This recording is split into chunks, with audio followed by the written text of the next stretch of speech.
हरे कृष्णा। आप सभी का स्वागत है श्रीमद् भागवत कथा प्रवाह सतह में। हम लोग पिछले बहुत दिनों से श्री कुंती देवी की प्रार्थना और परीक्षित की प्राण रक्षा ये सुन रहे हैं। आज हम लोग और भी इम्पोर्टेंट बातें सुनेंगे। आइए चलते हैं श्रीमद् भागवत कथा में प्रवेश करते हैं मंगलाचरण के द्वारा, ताकि इन विभूति के आशीर्वाद से, भगवान के आशीर्वाद से हम लोग ये गंभीर तत्व को बोधगम्य कर पाए। ओम अज्ञानतिमिरान्धस्य ज्ञानाञ्जनशलाकया चक्षुरुन्मीलितं येन तस्मै श्रीगुरवे नमः। नमो विष्णुपादाय कृष्णपृष्ठाय भूतले श्रीमते भक्तिवेदान्त स्वामिन् इति नामिने। नमस्ते सारस्वते देवे गौरवाणी प्रचारिणे निर्विशेष शून्यवादी पाश्चात्यदेशतारिणे। जय श्री कृष्ण चैतन्य प्रभु नित्यानंद श्री अद्वैत गदाधर श्रीवासादि श्री गौर भक्तवृंद।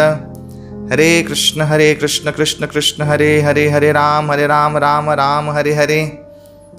मुखं करोति वाचालं पंगुं लंघयते गिरिं यत्कृपातमहं वन्दे श्रीगुरुं गुणतारिणं श्री चैतन्यं ईश्वरं श्री परमानंद माधवम्।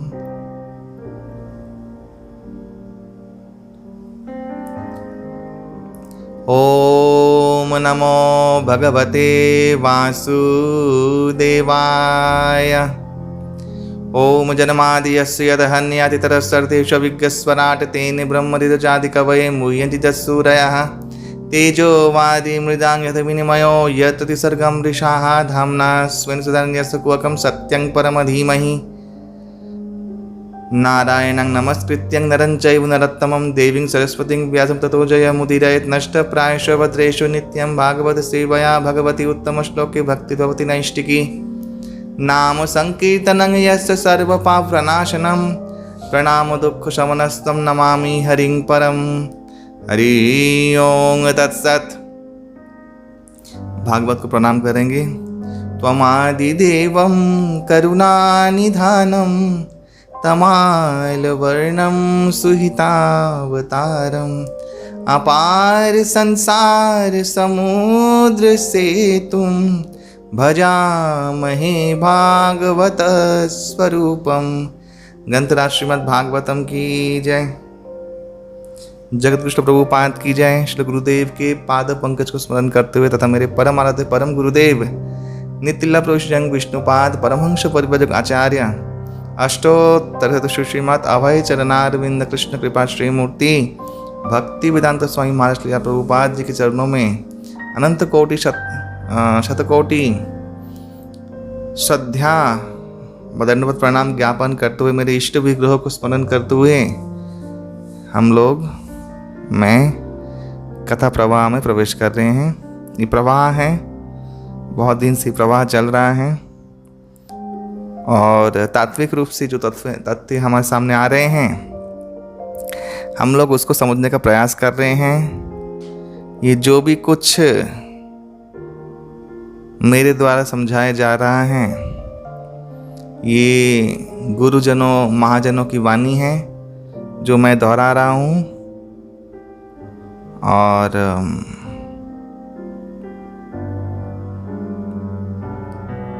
वक्ता श्रोता प्रयच्छकम प्रश्न जो पूछता है गीता इन तीनों को पुनाते ही त्रीन इनको पवित्र करती है, इसलिए पवित्रता के हेतु ही मैं इसका वाचन कर रहा हूँ।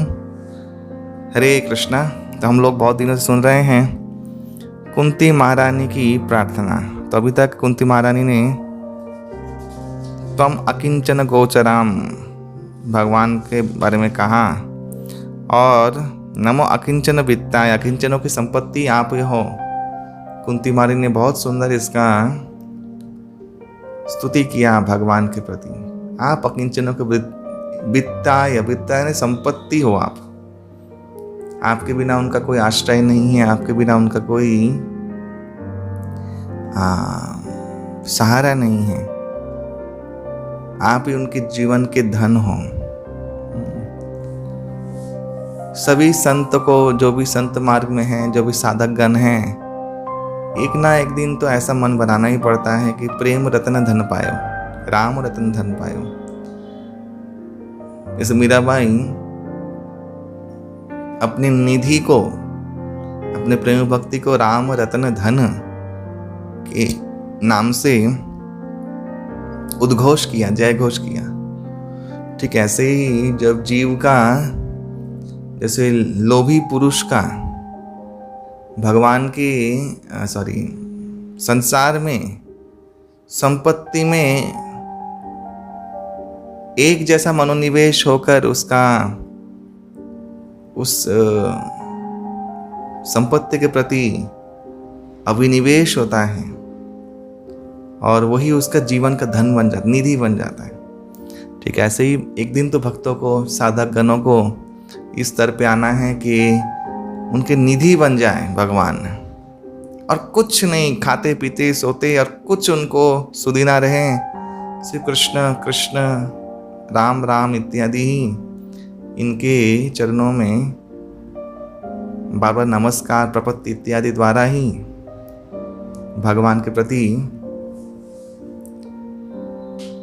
निष्कपट निश्चल शरणागति हमेशा बनी रहे, जिसको रूप गोस्वामी पाद ने कहा है श्री कृष्ण एक शरण। श्री कृष्ण एक शरण का अर्थ रूप गोस्वामी पाद ने ये किया है कि 24 घंटे में 1 सेकंड के लिए भी ये शरणागति का बोध का लोप ना हो, अव्याहत व्याहत नहीं हो, अव्याहत निरंतर इसका बोध हृदय में रहे, निरंतर हम लोग कृष्ण के हैं, हम लोग कृष्ण के हैं, इसका स्मरण, इसका ज्ञान, इसका जो फीलिंग ये हमारे अंदर में चलता रहे। श्रील प्रभुपाद जी ऐसे ही संत थे। 24 घंटे में जो एक क्षण के लिए भी कृष्ण दास्य जो है, राधा दास्य कृष्ण दास्य, इसका इस चेतना से कभी रहित नहीं होते, तिरोहित नहीं होता था उनके हृदय से। जिसका कुछ समय के लिए होता है फिर तिरोहित हो जाता है, इसका मतलब पूर्ण शरणागत नहीं है, पूर्ण शुद्ध नहीं है। साधना क्या है? यही स्मरण के समय को बढ़ाना है। 1 घंटा 2 घंटा, तो जो 2 घंटा जप करना ही मुश्किल हो जाता है। जब की विधि क्या है? स्मरण करना, वो करना ही मुश्किल हो जाता है। भक्ति में भी इतना समस्या, इतना क्रिया जब तक चलेगी गुणों के माध्यम से समस्या चलती रहेगी। ये एक चीज़ है। हम लोग भले ही भक्ति कर रहे हैं, मंदिर संभाल रहे हैं सब कुछ, लेकिन है तो गुणमय, त्रिगुण के अंदर ही हो रहा है। लेकिन इसलिए ये जो संगरा विषयों के साथ एक नोकझोंक, आत्मिक शांति इत्यादि का बहुत लोप होता है, ठीक स्मरण नहीं होता है। इसलिए अकिंचन वित्ताय माने अकिंचन लोग धनी होते क्योंकि उनके पास पूरा समय का धन होता है जो भगवान को स्मरण कर सकते हैं। कुछ नहीं, बाबा लंगोटी धारी, पेट के नीचे बैठे, कोई आश्चर्य नहीं है, कुछ चीज़ मेंटेन करना ही नहीं है, कुछ है ही नहीं तो मेंटेन क्या करेंगे? एक टाइम खा लेना है और सारा दिन है भगवान के लिए। यही हमारे ठाकुर भक्त विनोद ने गाया है, कबे हवे बोलो से दिनो आमार, अपराध कुछी शुद्ध नामे रुचि, कृपा बोले हवे हृदय संचार। हाँ, कब मैं वृंदावन जाऊंगा, कब मैं लौटूंगा वृंदावन के गलियों में, सड़कों में, धूल में।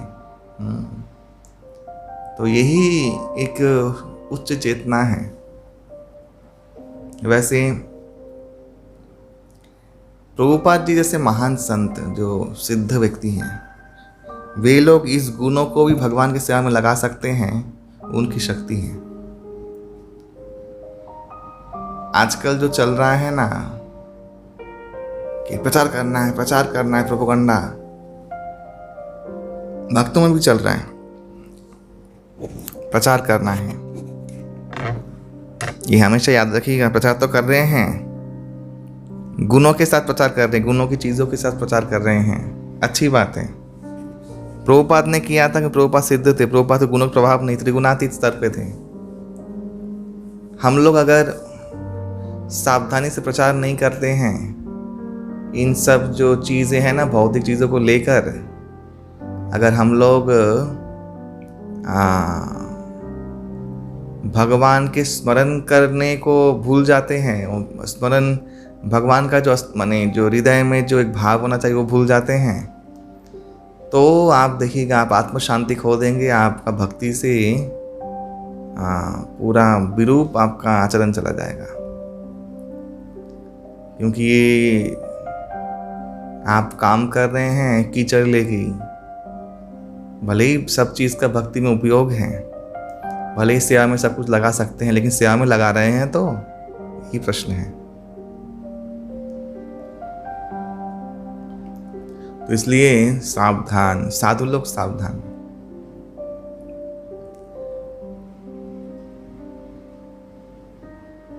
वेद में निवृत्ति मार्ग जब दिया है तब वहां पे इसका वर्णन नहीं किया कि तुम्हें मठ मंदिर चलाना है।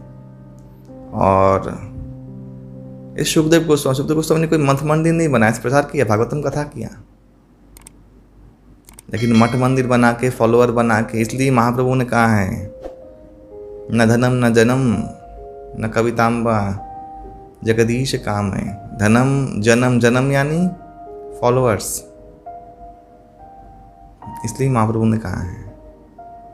महाप्रभु ने कोई मठ मंदिर नहीं बनाया, ऐसे प्रचार की, हरि नाम दिया सबको, ठीक है घर में करो। भागवत, ये रहा भागवत, इसको पढ़ो, सुनो, सुनाओ, घर में ताली मार कीर्तन करो, शुद्धाचार मेंटेन करो, ये सब चीज़ें हरि नाम दीदी दे दिया है, बस इतना में ही काम हो जाएगा। क्योंकि हम लोग खुद एक्सपीरियंस करते हैं मठ मंदिर चलाने में कि कहने के तो हम लोग भगवान का सेवा कर रहे हैं, प्रचार में, प्रचार के लिए मंदिर जरूरी भी है, उसका भी एक उपयोग है, ऐसे नहीं कि उपयोग नहीं है, लेकिन जो चला रहा है वो कितना भगवान को स्मरण कर पा रहा है। ईमानदारी से अपने हृदय में हाथ दे के ये हम लोग को देखना है, कितना चला पा रहा है, कितना स्मरण कर पा रहा है, कितना प्रेम विकसित कर पा रहा है। क्योंकि ये गुणमय जगत है और ये गुणमय वस्तुओं को लेके ही सब चल रहा है। तो इसलिए अकिंचन वित्त, अकिंचन वित्त यानी अकिंचन अवस्था में ही भगवान का प्रेम का शनै शनै अनुभूति होता रहता है, और शनै शनै शरणागति और वो चिंताएं आती रहती हैं। जब आप पेट के नीचे भीख मांगोगे वृंदावन में, आपको सर्दी लगेगा, तब आप भगवान का एक गरम जो स्पर्श है उसका अनुभव कर पाओगे। जैसा कि प्रहलाद महाराज ने, सप्तम स्कंद में दिया हुआ है, प्रहलाद महाराज ने अनुभूति किया था भगवान का स्पर्श। ध्रुव महाराज ने अनुभूति किया था भगवान का स्पर्श। और ये लोग सिद्ध होने के बाद फिर स्वधर्म पालन किए, फिर मठ मंदिर नहीं खोला। तो कहने का तात्पर्य ये है, अवश्य मंदिर का प्रचार में बहुत ज़रूरत है। मंदिर में लोग आते हैं, सुकृत मंदिर क्या है? मंदिर तो प्रभुपाद ने कहा शिक्षा केंद्र है, शिक्षा मिलती है, बहुत ज़रूरी है। दूसरा, सुकृति उत्पादक केंद्र है। लोगों को जो भी आता है सुकृति में लेके तो जाता है, कुछ तो लेके जाता है। भगवान चरणामृत लेता है, भगवान को दर्शन करता है, प्रणाम कर देता है, तो सुकृति उनको सब आत्माओं को मिलता रहता है। तो इसलिए मंदिर का बहुत बड़ा प्रयोजन है। लेकिन साधक का एक ही चीज़ है, वो अकिंचन वृत्ति। अकिंचन वृत्ति, अपने आप को इस शरणागति के स्वार्थ के लिए अपने आप को सब कुछ त्याग के इस अवस्था में चले जाना है। तब जाके ठीक ठीक अनुभूति होगा उसको, तब जाके ठीक ठीक उसको भगवान का स्पर्श महसूस होगा। ये मैं नहीं बोल रहा हूँ, ऐसा मत बोलिए कि मैं बोल रहा हूँ, ये शास्त्र की बातें हैं। जो भी साधुगण, प्रभुपाद का भी तो यही अवस्था था ना। प्रभुपाद लास्ट में सब कुछ छोड़ के वृंदावन में गए थे, अकिंचन वृत्ति। प्रभुपाद ने जो किया वो सिद्ध होने के बाद किया। भगवत दर्शन हो गया प्रभुपाद जी का, प्रभुपाद का काम हो गया। उसके बाद तो जो गुणों से लेके कुछ भी करे उससे कोई मतलब नहीं है। इसलिए प्रभुपाद जैसे संत का महिमा इस हिसाब से भी लोग को समझना चाहिए। प्रभुपाद भजन सिद्ध होने के बाद भगवान का इतना बड़ा सेवा को रूपांतरित किए थे, इसलिए प्रभुपाद जी से ये हो पाया भी।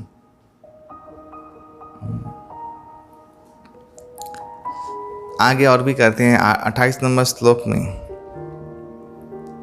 मन्ये त्वाम कालम ईशानम अनादीनि धनम विभुम समम चरंतम सर्वत्र भूतानां यत्मितः कलिः। हे परमेश्वर, मैं ऐसा मानती हूँ कि आप नित्य काल स्वरूप हैं, परम नियंता, आदि और अंतहीन सर्वव्याप्त हैं। आप समरूप से सभी जीवात्माओं के प्रति करुणा प्रदर्शन करते हैं।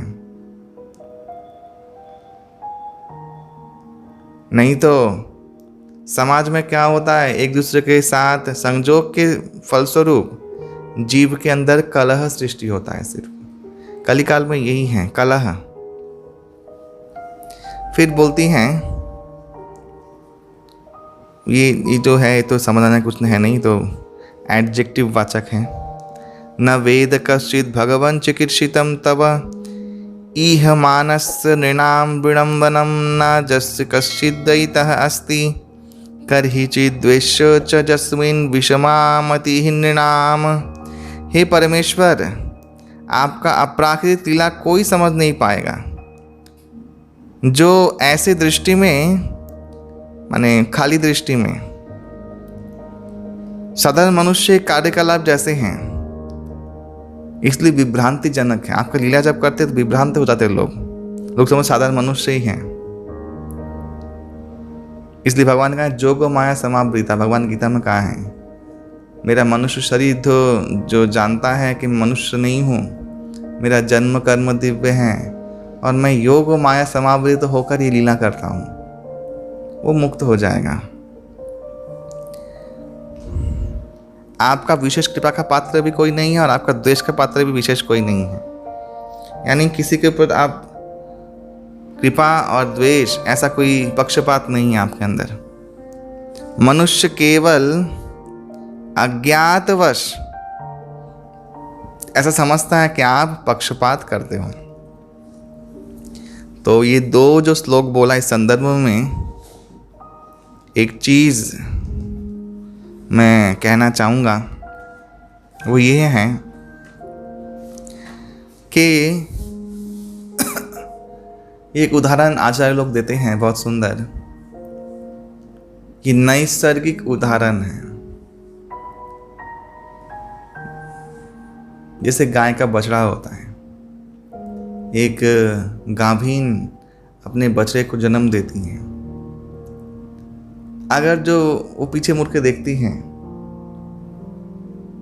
सूंघती हैं, अगर जो बच्चा जिंदा है तभी उसके चारों पयोधरों से दुग्ध स्रावित होता है, अमृतमय, जिससे पुष्ट होकर वो जो बछड़ा है उसका जीविका निर्वाह होता है। अगर देखती हैं कि ये मरा हुआ है, बच्चा हिल नहीं रहा है, मर गया है, कभी बहुत बार होता है गायों का ऐसा। गाय लोग उठती बैठती है तो उनको तो पता नहीं कैसे उठना बैठना चाहिए, तो कभी कभी पेट में ही बच्चा मर जाता है। जब जन्म होता है तब देखती है मरा हुआ बच्चा पैदा हुआ है, सूंघती है, हिलाती है, तो उसी क्षण से नैसर्गिक रूप से, आजकल इंजेक्शन लगा के करते हैं वो अलग बात है, कृत्रिम उपाय से, लेकिन नैसर्गिक रूप से अगर देखा जाए तो वो गाय का दूध सूख जाता है। वो गाय अपना जो पयोधरों में से दुग्ध अमृत है उसको संवरण कर लेती है। क्योंकि बच्चा मरा हुआ उसके शोक से। और वहीं अगर जिंदा रहता है बच्चा तो उसके समस्त मल को चाट के स्वच्छ बना के निर्मल बना के उसको दूध से पोषण करती हैं। तो आचार्य लोग यही उदाहरण देते हैं। ये जो बोला ना पक्षपात, लोग समझते पक्षपात करते हो भगवान आप, तो आचार्य लोग उदाहरण देते हैं कि भगवान जब जन्म देता है मनुष्य रूप में समस्त योनि भटकाने के बाद, तब भी जीवात्मा गर्भ में कहता है कि नहीं मैं तुम्हारा भजन करूँगा। ठाकुर भक्तिविनोद का बहुत सुंदर भजन है इसके ऊपर। हाँ,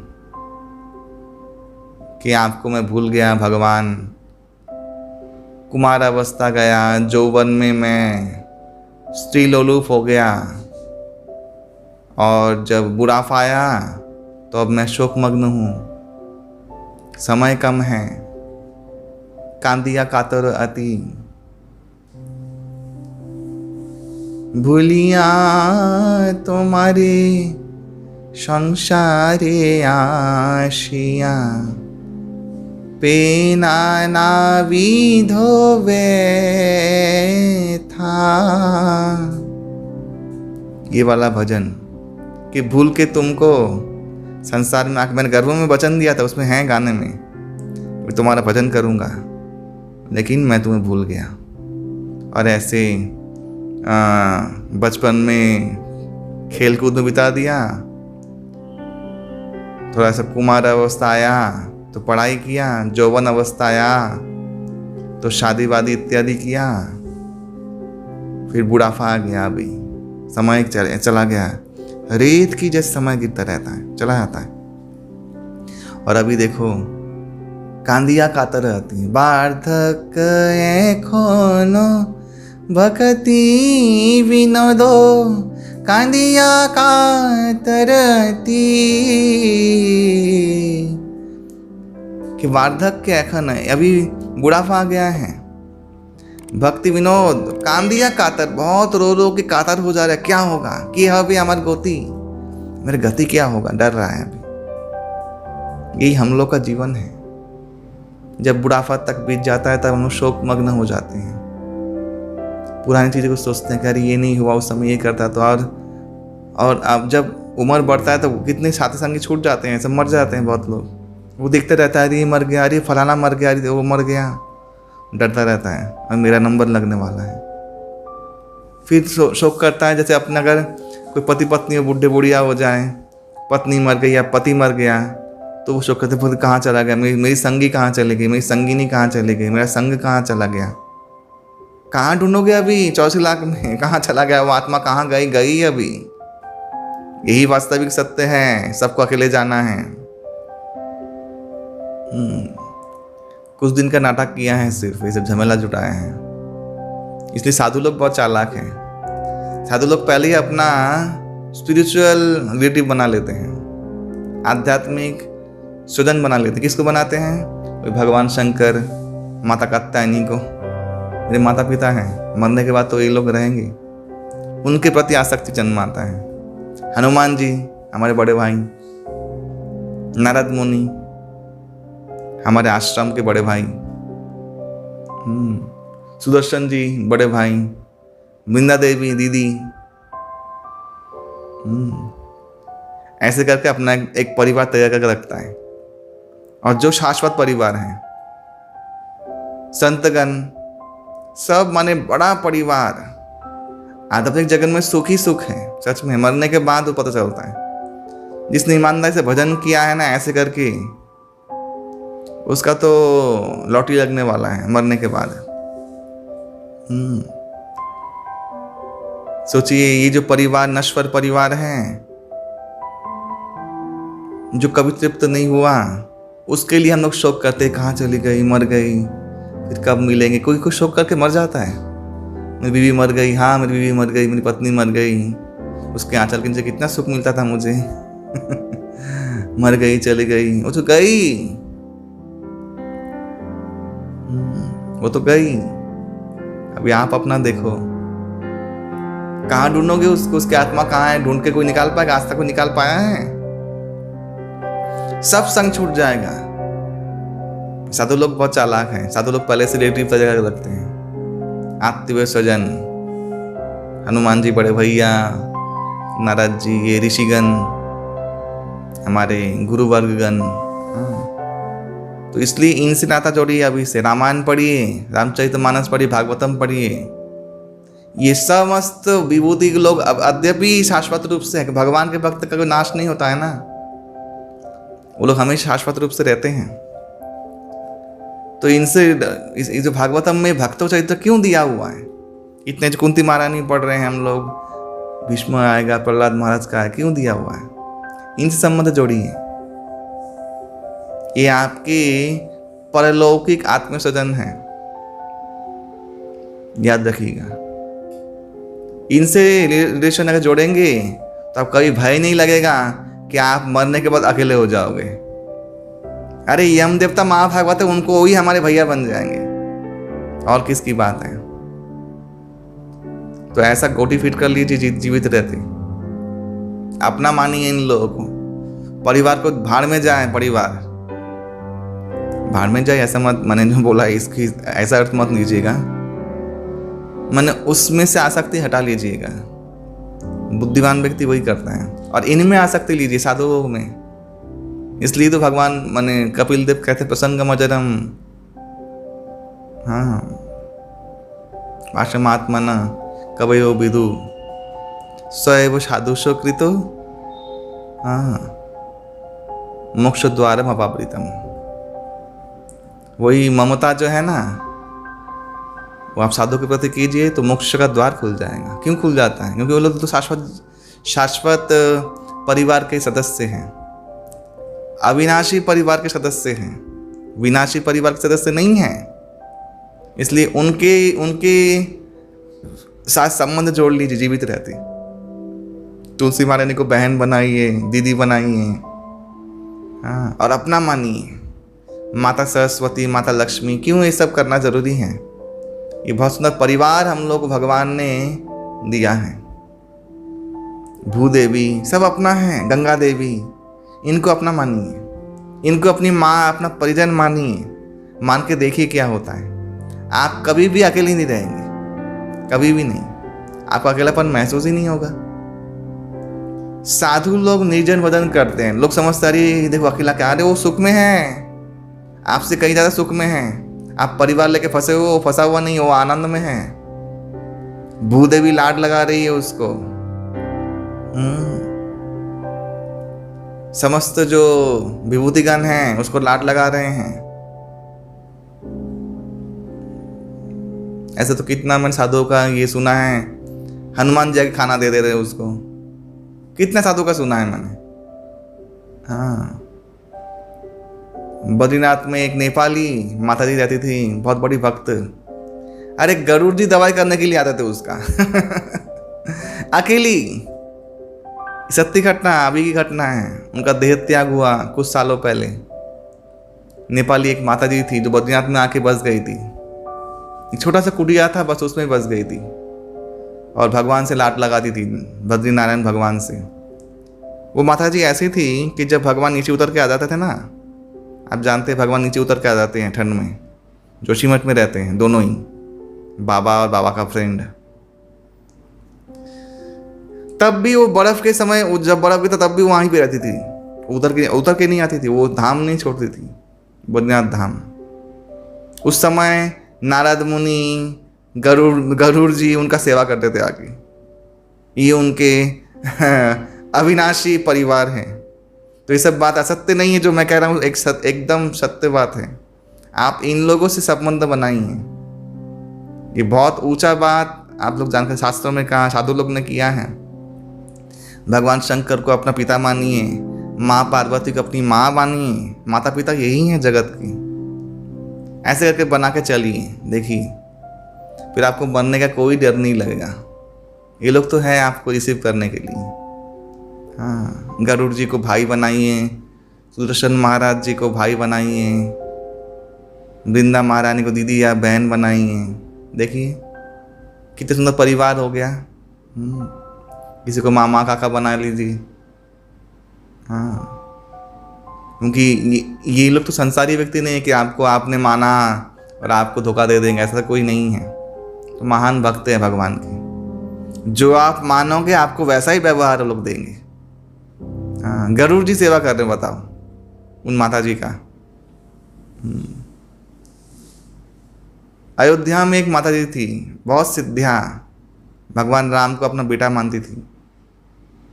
हनुमान जी उनका सेवा करते थे आके। क्या सुंदर परिवार। ये भक्त लोग ये विद्या जानते हैं, तो ऐसा परिवार बनाइए। ये परिवार, ये सही परिवार योजना है। एक परिवार योजना सिखाते हैं ना लोग, ये सही परिवार योजना है। ये हमारा परिवार है, इसको मानिए, ये मेरा परिवार है, मान के देखिए और इस बुद्धि को डेवलप कीजिए। हाँ, आपका इस संसारी अपने जो कलत्र हैं इनमें से आसक्ति छूट जाएगा, आपका वहाँ आसक्ति हो जाएगा, आपका काम बन जाएगा। और ये लोग बहुत कृपामय भी हैं, आपका कृपा, आपके ऊपर कृपा भी कर देंगे। साधु लोग ऐसे ही जीते हैं। आप जानते हैं वृंदावन शीतला जी का मंदिर है गोपीनाथ बाजार में। मैंने पूछा कि वैष्णव लोगों के इस धाम में माता शीतला क्या कर रही हैं? तो माता शीतला का एक बहुत बड़ा कहानी है, कैसे आई वहाँ पे, वहाँ विराज कर रही हैं। लेकिन साधु लोग उनको अपना संगी मानते हैं, उनके ऊपर विश्वास, उनको अपना माँ मानते हैं। संबंध बना लिया उन लोगों से वृंदावन के साधु लोगों ने, और वो वहाँ पे रहती है उन लोगों के साथ। इसलिए वृंदावन में कोई साधु को रोग नहीं होता है कोई चीज़ का।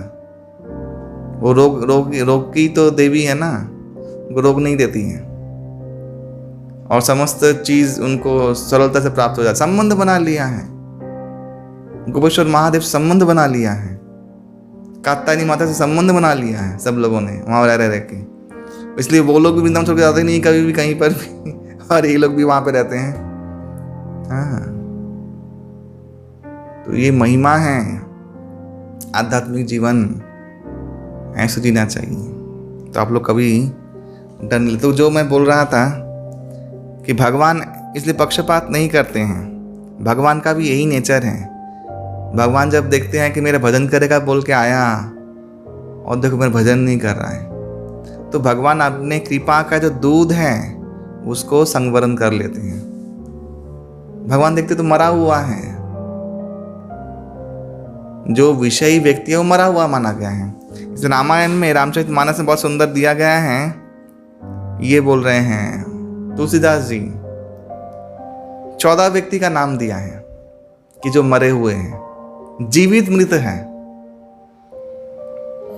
कौल काम वश कृपीन विमूढ़ा, अति दरिद्र अजशी अति बूढ़ा, सदा रोग वश संतत क्रोधी, विष्णु विमुख श्रुति संत विरोधी, तनु पोषक निंदक अगखानी, जीव शव सम 14 प्राणी।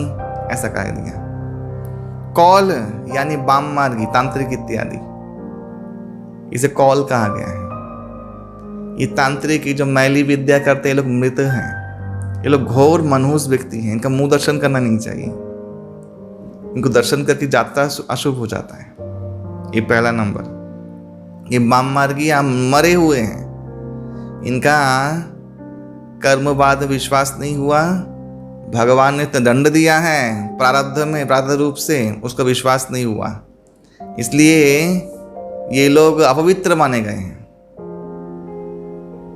तो कौल कामवश, सदा काम वासनाओं पीड़ित रहता है, भोगी। हाँ, कृपिन कंजूस। शास्त्र में कहा गया है कंजूस व्यक्ति का नाम भी उच्चारण करना नहीं चाहिए सुबह सुबह। शास्त्रों में कहा गया है। मनहूस होते हैं। मनुस्मृति कहता है आत्म नाम गुरुर नाम नामादि कृपणस्य च श्रेयस कामो न गृह्णीयात् ज्येष्ठ्या पत्र कलत्रयोः। अपना नाम खुद लेना नहीं चाहिए, गुरु का नाम लेना नहीं चाहिए। इसलिए गुरु के पहले ये सब नाम बोलना चाहिए। ये जो परमहंस परिव्राजक आचार्य, अष्टोत्तर श्री श्रीमद अभय चरण, ऐसा करके गुरु का नाम लेना चाहिए। नेकेड नेम लेने नहीं चाहिए। ऐसे खुला नाम है अभय चरण अरविंद स्वामी है, ऐसा बोलना नहीं चाहिए। इससे अपराध होता है, आयु घटता है। गुरु का नाम हमेशा श्रद्धापूर्वक और बहुत सारा विशेषण प्रयोग करके करना चाहिए। परमहंस परिव्राजक आचार्य अष्टोत्तर शत श्री श्रीमत ऐसे करके बोलते हैं ना, श्री श्रीमत ये सब बोलते हैं हम लोग पूरा। उसके बाद उनका नाम लेके अमुक महाराज प्रभुपाद इत्यादि। तो आत्म नाम गुरु नाम नामाति कृपणस्य च नामाति, मनुस्मृति में लिखा हुआ है। कृपण व्यक्ति का नाम उच्चारण करना नहीं चाहिए। श्रेयस काम न गृह्णात ज्येष्ठा पत्र कलत्रयो।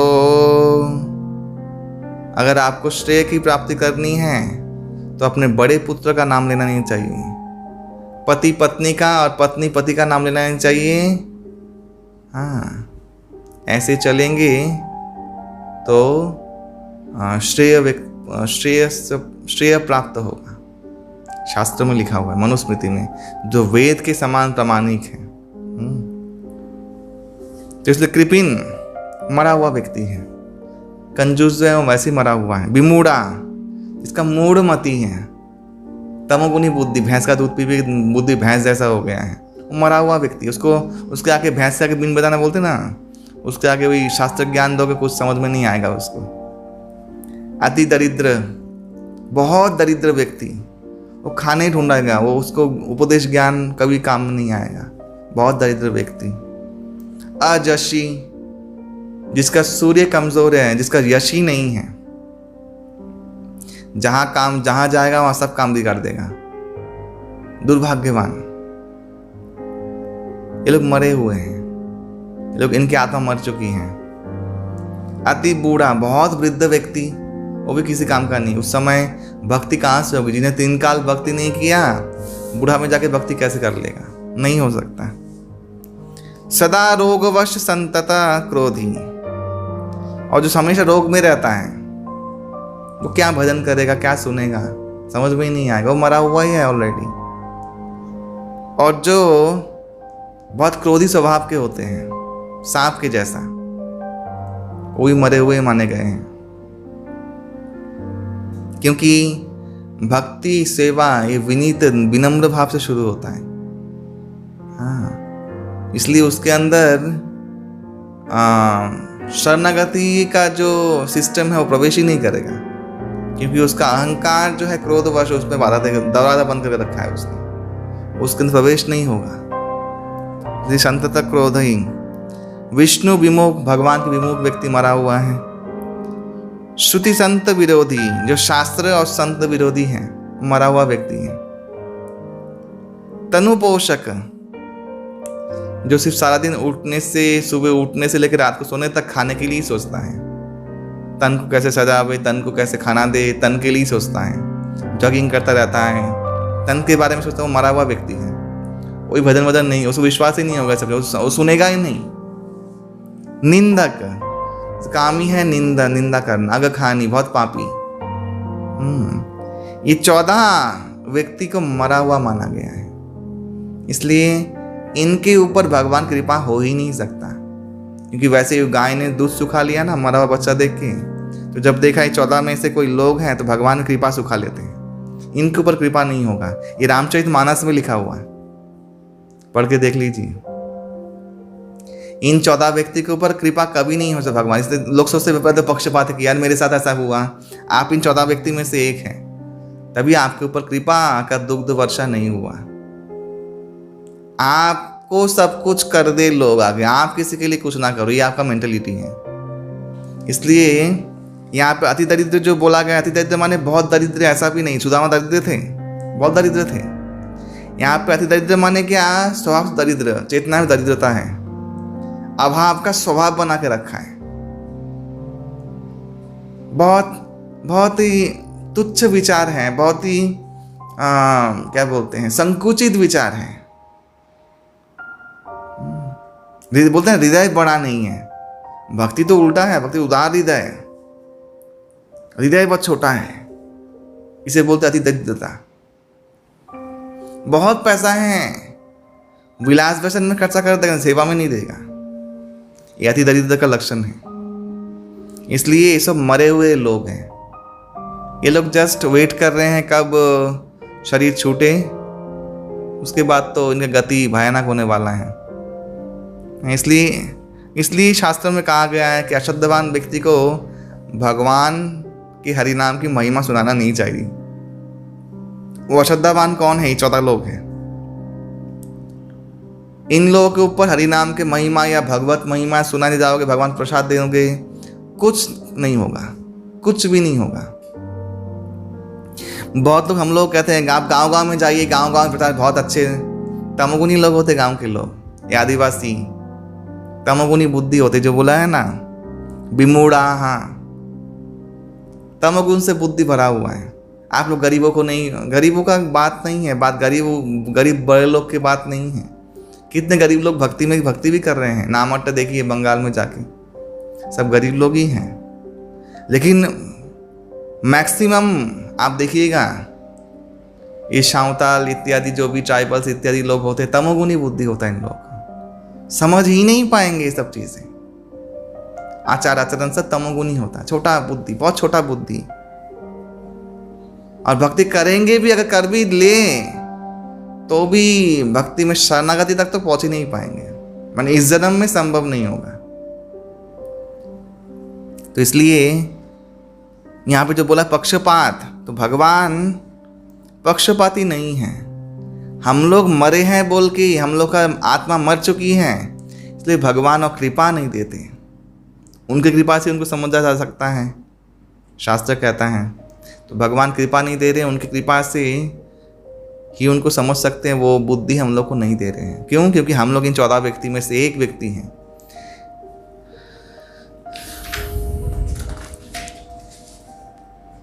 फिर क्या बोल रहे हैं? जन्म कर्म च विश्वात्मनजस्य कर्तु आत्मना तिर्जक ऋषिषु जादशु तत् अत्यंत विडंबनम।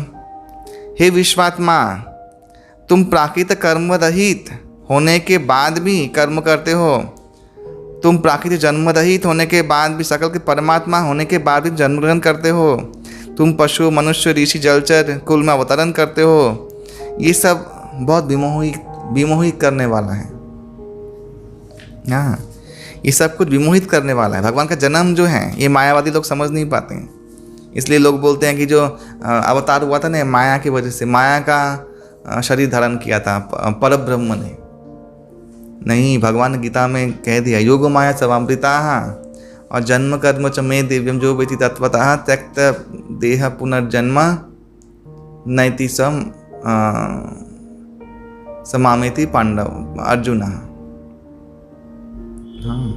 ये भगवान ने गीता में कहा है, मैं जन्म कर्म दिव्य है, मेरा मनुष्य जन्म अगर हुआ तो आपके जैसे जन्म नहीं होगा।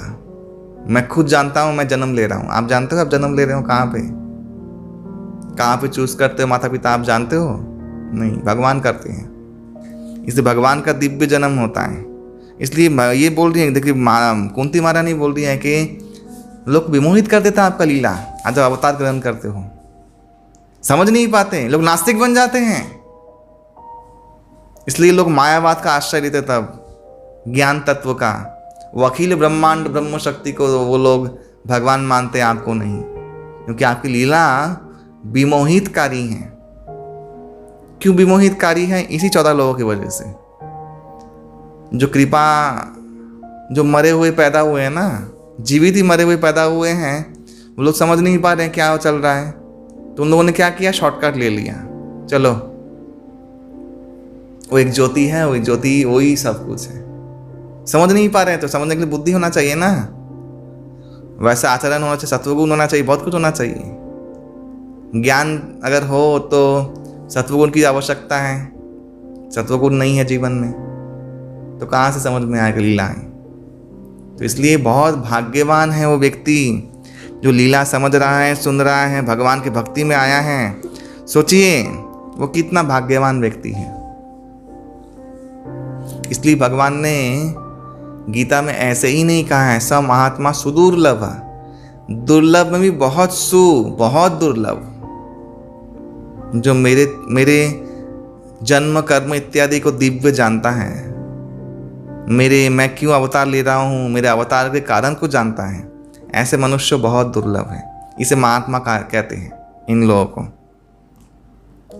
फिर बोल रहे हैं कुंती महारानी, गोपी आददे त्वयि कृतागसी दाम तावत जाते दशा अश्रुकलिलंजन संभ्रम अक्षम वक्त्रम निनीय भयमावनया चितस्य चा मां विमोहयति भी अपि यत बिभेति। यहाँ पे माता यशोदा का दामबंद लीला का स्मरण करने कुंती महारानी कि देखो आपकी लीला कैसे लोगों को विमोहित कर देता है।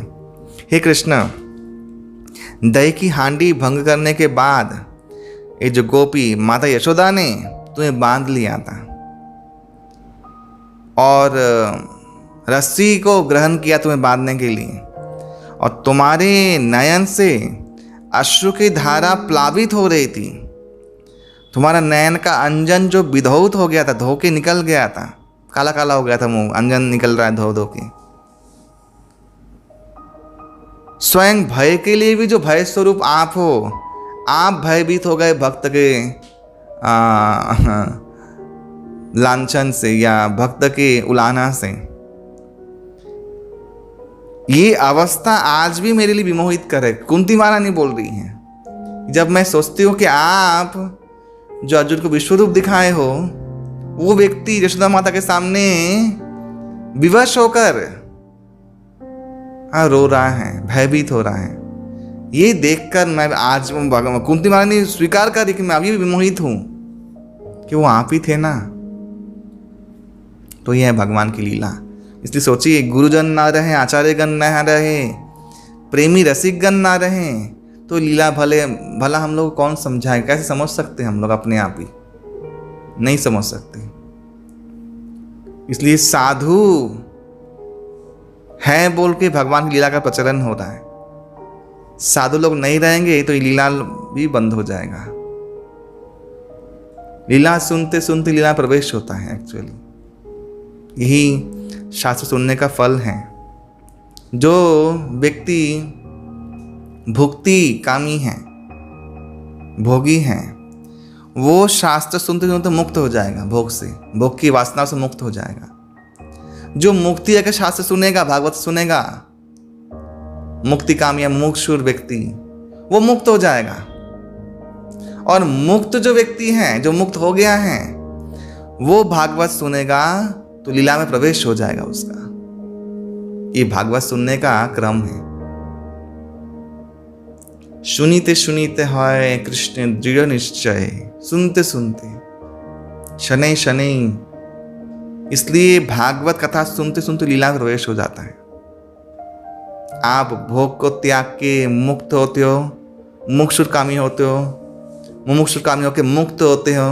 मुक्त होने के बाद लीला में प्रवेश हो जाते हो, प्रविष्ट हो जाते हो। नित्य लीला है चल रही है ना, प्रविष्ट हो जाओगे उसमें। ये भागवत श्रवण का फल है।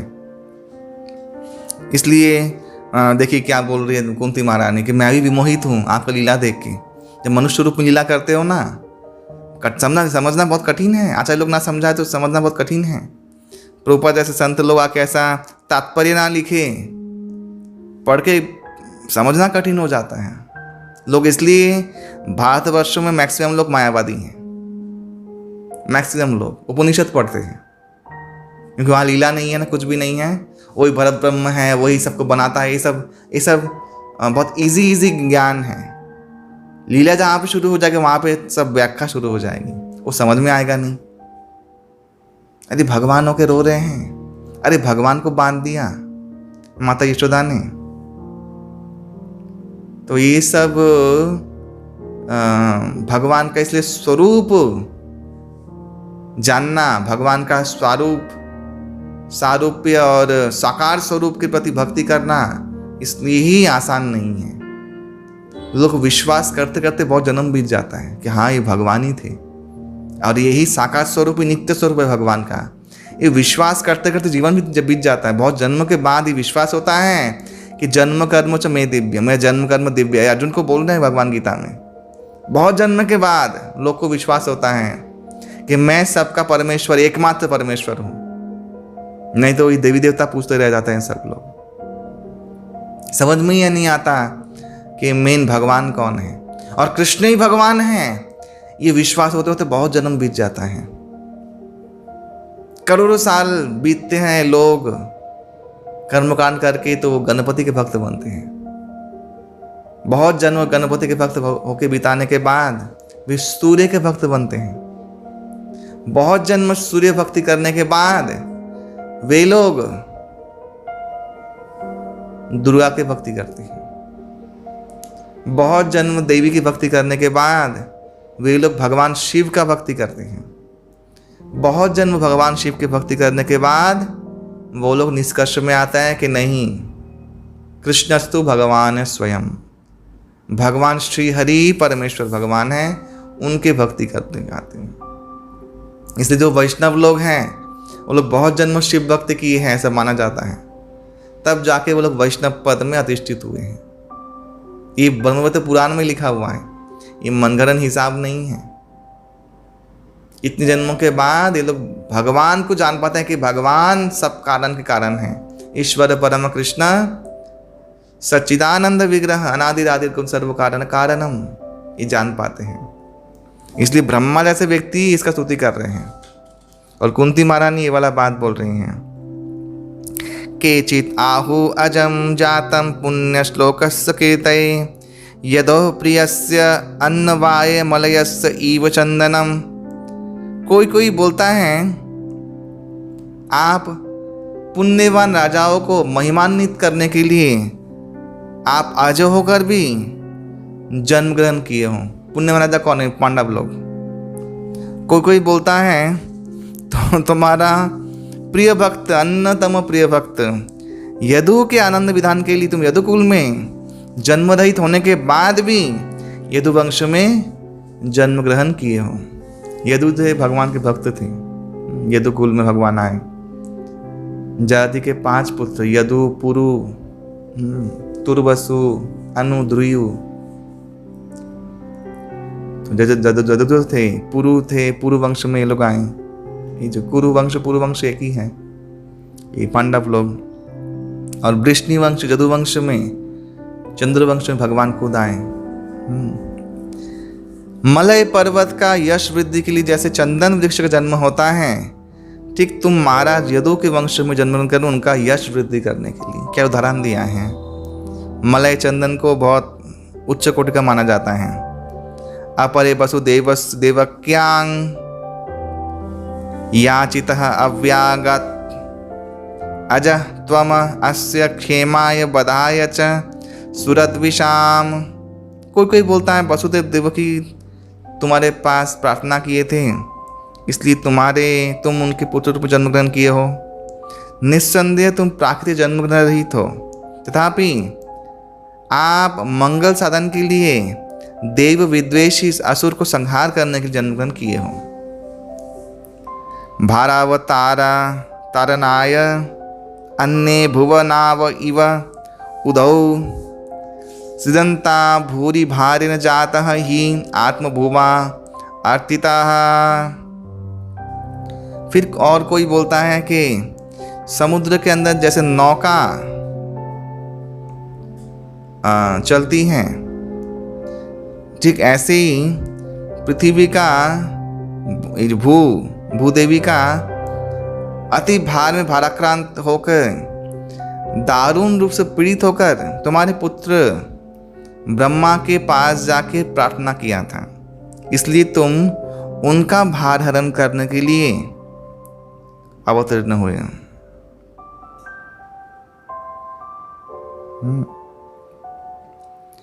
जैसे समुद्र के अंदर नौका खो जाती है समुद्र की लहरों में, ठीक ऐसे ही पृथ्वी देवी इन पापियों के भार से भाराक्रांत होकर दिक भटक गई थी, इसलिए दारुण रूप से पीड़ित होकर वे आपके पुत्र ब्रह्मा के पास जाकर प्रार्थना करती हैं और उसके फलस्वरूप आप जन्म ग्रहण करते हो। भवे अस्मिन् क्लिश्यमानानाम् अविद्या काम कर्म भी श्रवण स्मरण अर्हानि करिष्यन् इति केचनः। फिर और भी बहुत लोग बोलते हैं कि अविद्या जनित काम और कर्म के बंधन में आबद्ध जड़ जागति दुख दुर्दशाग्रस्त बद्ध जीव भक्ति योग का अवसर लेकर जड़ जगत के बंधनों से मुक्त हो सके, इस उद्देश्य से स्मरण श्रवण अर्चन आदि भक्ति योग का पंथा समूह पुनः प्रवर्तन के लिए तुम अवतरण किए हो। जो पहले बोला है भक्ति योग विधानार्थम, वही फिर यहाँ पे बोला है 35 नंबर श्लोक में। श्रीनंति गायंती गृणंती अभिक्षणशः स्मरन्ति नंदन्ति तबे ही तं जनाः त एव पश्यन्ति अचिरेण तावकं भव प्रवाहो परमं पदाम्बुजम्। हे कृष्ण, जो व्यक्ति आपका प्राकृत चरित्र कथा निरंतर श्रवण करता है, कीर्तन करता है, स्मरण करता है, अविराम उच्चारण करता है, अथवा अगर कोई ऐसा करे तो आनंदित होता है, वे अचिरे ही बहुत कम समय में आपके श्री पाद पद्मों को लाभ करता है। वो पाद पद्म क्या है? जन्म मृत्यु के प्रवाह को रोध करने के लिए एकमात्र उपाय है। ये कुंती महारानी कहती हैं, अपि अद्य न त्वं सकृत इहिता प्रभो जिहाससि स्वित्सुहृद् अनुजीविनः येषां न च अन्यद्भवत पदम्बुजात् परायणं राजसु जोजिता अहंसाम। हे प्रभु, आप आपका समस्त कर्तव्य स्वयं संपादन किए हो। यद्यपि हम लोग सर्वतो रूप में आपकी कृपा के ऊपर निर्भरशील हैं, आप छोड़कर हमारी रक्षा करने के लिए और कोई भी नहीं है, और सारे राजा हमारे प्रति द्वेष परायण हुए हैं। इस अवस्था में आज आप हम लोग को छोड़कर चले जा रहे हो। ये कुंती महारानी का बहुत कारुण्य प्रार्थना है। केवयम नाभ रूपाभ्याम यदुभी सह पांडवाः भवत अदर्शनम जर्हि ऋषिका नाम इव ईशितुः। जीवात्मा का प्रयाण घटने से ही उसका देह का नाम यश सब खत्म हो जाता है।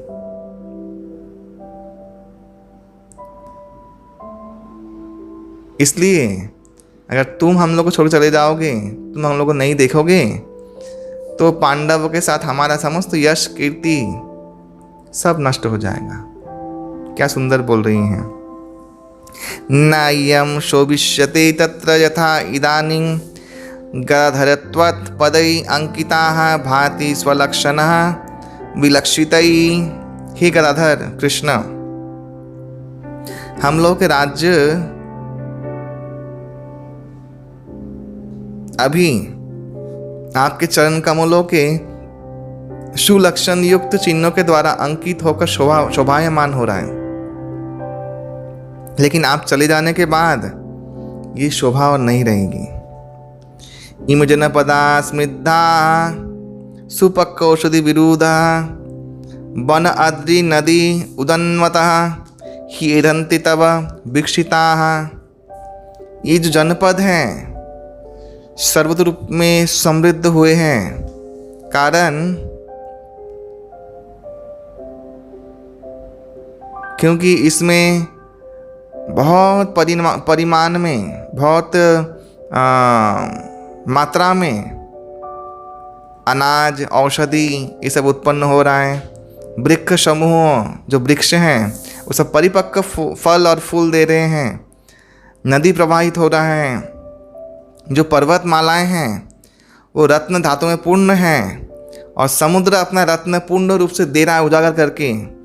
और ये सब हुआ है आपके शुभ दृष्टिपात से। अतः इसलिए तो कहते हैं साधु जहाँ भजन करता है उस भजन के प्रभाव से जब भगवान उस हृदय प्रकट हो जाते हैं, उस प्रकट का सिर्फ उसको ही लाभ नहीं होता है। जहाँ भजन कर रहा है वो सब जगह उसका लाभ होता है, सभी जगह पे। हाँ, आज साधु लोग भजन कर रहे हैं बोल के भारतवर्ष में वो दिन आया जो दिन लोग मिटा चुके थे। ऐसा सोच लिया था कि भारतवर्ष को इस्लाम कंट्री बना देंगे, क्या नहीं किया करने के लिए, लेकिन ये संतों की वजह से ही आज वो दिन उल्टा घूम गया। आज वो दिन आया कि फिर हमारा सनातन धर्म उत्कृष्टता को प्राप्त कर रहा है। ये साधुओं का शक्ति है। इसलिए ये जो महारानी कह रही है कोई ऐसी बात नहीं कह रही है, ये सत्य बात है। पांडव लोग थे तो भगवान आते थे वहाँ पे, उनका सुदृष्टिपात हो रहा है तो वहाँ पे तो समृद्धियाँ रहेगी ही रहेगी। गुजरात इतना समृद्धशाली क्यों है? भगवान 100 साल द्वारका में रहे। हाँ, तो भगवान का शुभ दृष्टिपात ही सब शुभ चीज़, मंगलिक चीज़ का विधान करता है। यही सत्यता है।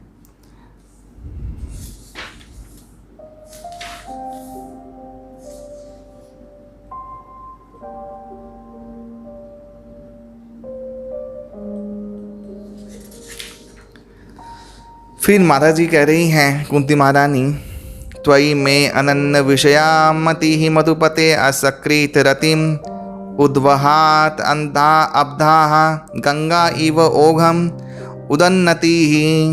हे मधुपति, गंगा जैसे अप्रतिहत रूप में समुद्र अभिमुख में यात्रा करती है, प्रवाहित होती हैं हम लोग का एकनिष्ठ मति। हे प्रभु, आप आशीर्वाद दो, आपके प्रति ही निरंतर ऐसे ही बहे। ये आशीर्वाद मांग रही हैं। श्री कृष्ण कृष्ण सखा वृष्णि ऋषभ अवनी द्रुक राजन्य वंश दहन अनभवर्ग वीर्य गोविंद गो द्विज सुर आरती हर अवतार योग ईश्वर अखिला गुरु भगवान नमस्ते। प्रणाम किया। हे कृष्ण, हे अर्जुन के सखा, हे वृष्णिकुल श्रेष्ठ, पृथ्वी में उत्पातकारी राजन्य वर्ग को तुमने विनाश किया है। तुम अक्षय वीर्यवान हो, गोलोक अधिपति हो। देखिए क्या बोला, गाय, ब्राह्मण और सूर्य यानी देवताओं या भक्तों के दुख दर्द दूर करने के लिए तुम अवतरित होते हो। हे जोगेश्वर, हे जगत गुरु, सर्वशक्तिमान भगवान, मैं आपको बार बार प्रणाम करती हूँ। ऐसा बोल के उन्होंने स्तुति खत्म किया कुंती महारानी। फिर सुत गोस्वामी बोल रहे हैं कि परमेश्वर भगवान च्युतोवाच पृथ्व्या इत्थम कलपदे परिणुतो अखिला उदय मंदम जहास वैकुंठ मोहयन इव मायया। च्युत गोस्वामी ने कहा, परमेश्वर भगवान अपना महिमा कीर्तन के उद्देश्य से सुनिर्वाचित शब्द मालाओं द्वारा रचित कुंती देवी की प्रार्थना ऐसे सुनकर मृदु हंसी, और ये हंसी उनकी योग माया, योग शक्ति के जैसे ही मनमुग्ध करती, विमोहित करने वाली थी। भगवान फिर उसके बाद श्रीमती कुंती देवी का प्रार्थना ग्रहण करने के बाद वे कुछ काल वहाँ पे रह गए। ताम बारम इति उपामंत्र प्रविश्य गज साहयम स्त्रिय च स्वपुरम जास्यन प्रेमना राज्ञा निवारितः। श्रीमती कुंती देवी की प्रार्थना ऐसे ग्रहण करने के परमेश्वर भगवान हस्तिनापुर प्रसाद में प्रवेश पूर्वक बहुत सारी महिलाओं के द्वारा विदाई का वार्ता सबको वार्ता दिया। लेकिन जब वे गमन उद्यत हुए जाने के लिए, महादृष्टि प्रेम भर अनुनय करके निवारण किया उनको जाने के लिए। व्यास आदय ईश्वर इहाज्ञै कृष्णेन अद्भुत कर्मणा प्रबोधिता अपि इतिहासै न अवुद्यतः शुचार्पितः। व्यासदेव प्रमुख महर्षिगण ऐसे एवं अद्भुत कर्म स्वयं श्री कृष्ण इतिहास आदि शास्त्र समूह के प्रमाण उल्लेख पूर्वक उपदेश देने के बाद भी शोक संतप्त महाराज युधिष्ठिर शांति नहीं भगवान आप मत जाइए, फिर भी छोड़ नहीं रहे। लोग उपदेश किए फिर भी छोड़ नहीं रहे भगवान को। क्या आसक्ति भगवान के प्रति। आह राज धर्म सुतः चिंतयन् सुहृदाम वधम प्राकृतेन आत्मना विप्राह स्नेह मोह वशम गतः। हे मुनिगण, धर्मपुत्र महाराज युधिष्ठिर अपने आत्मीय स्वजन बंधु वर्ग की मृत्यु में साधारण रूप से जागतिक मनुष्य के शोकाभिभूत हुए थे, लेकिन अभिभूत हुए थे, लेकिन और ऐसे स्नेह और मोह के वशीभूत होकर वे बोलने लगे, अहो मे पश्यत ज्ञानम हृदि रूढ़म दुरात्मनः पारक्यस्य एव देहस्य वयमे अक्षोहिणी हताः। महाजुधिष ने कहा कि हाय, मैं अत्यंत पापिष्ट हूँ, मेरा हृदय गंभीर अज्ञानता में आच्छन्न है। ये देह जो अवशेष में दूसरे प्राणियों की तरह भक्ष्य हो जाएगा, खा लिया जाएगा, उसके लिए मैंने बहुत अक्षोहिणी सेना का वध करवाया है। बालद्विज सुरित मित्र पितृ भातृ गुरु द्रुह न में स्यात् निरयात मोक्ष ही अपि वर्ष अजुत ही। मैंने बहु बालक ब्राह्मण सुरित सखा पितृव्य गुरुजन भ्राताओं का वध किया है। इस समस्त पाप के फलस्वरूप मेरा नरकवास आसन्न है। लाखों वत्सर जीवित रहने के बाद भी मेरा मुक्ति नहीं होगा। नायन राज्ञ प्रजा भर्तुः धर्मयुद्धे वदद्विषाम् इति मे न तु बोधाय कल्पते शासनम वचः। न्याय संगत कारण में प्रजापालक राजा शत्रुवध करने से कोई पाप नहीं होता, लेकिन शास्त्र का ये सब अनुशासन मेरे लिए प्रयुक्त नहीं है, मेरे लिए इन सब शास्त्र विधि विधान नहीं है। श्रीनाम मत हत बंधुनाम द्रोह ज असो इह उत्थित कर्म भी गृह मेदीय न अहम कल्पः व्यापहितुम।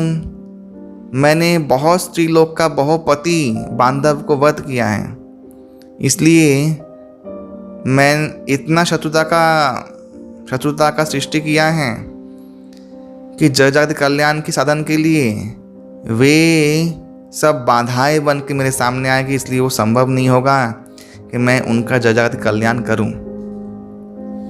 यथा पंकेन पंक अम्बसुरया वसुराकृतम भूत हत्याम तथा एव एकाम न यज्ञ ही माष्टुम अर्हति। कीचड़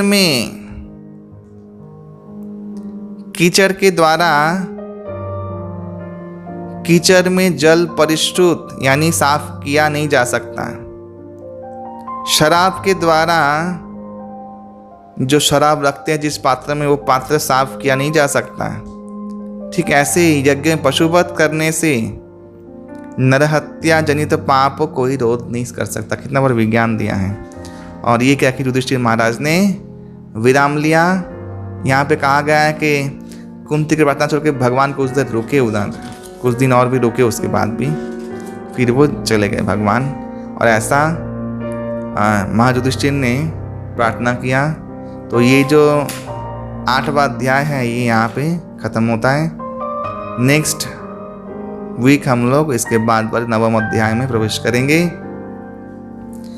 श्रील प्रभुपाद की जय, श्रीमद् भागवतम की जय। निताय गो श्रीतम प्रेमानंदे। हरि हरि बोल। हरे कृष्णा।